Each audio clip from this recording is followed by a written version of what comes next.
Let's compare two statements that a healthy parent can make to their child about their abusive co-parent. For this example, I'm going to use dads as the abuser and moms as the healthy parent, and that may not always be the case.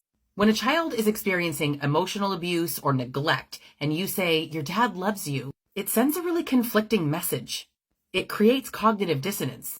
On one hand, they're experiencing mistreatment, and the child will often internalize that love equals abuse or that love equals neglect. Love involves pain, control, manipulation. You're inadvertently setting them up for struggles forming healthy relationships later in life. As an aside, it can also be really invalidating to express how you feel about your parent and have someone say, "Your dad loves you." Abuse and neglect should never be normalized as an act of love. This is actually a strangely controversial subject, but a lot of people think that they're doing better by making the following statement instead. Your dad loves you in the best way that he knows how, but he just doesn't know how to express it or show it in a healthy way.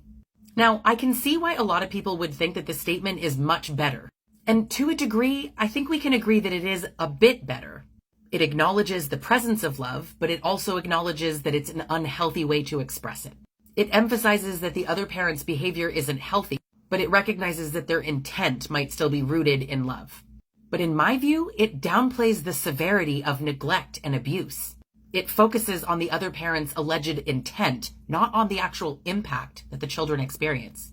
Children who hear this might internalize that their parents' love is conditional on enduring mistreatment. And that is the path to confusion, self-blame, and shame. Using either of these statements, children feel trapped in the conflicted feelings.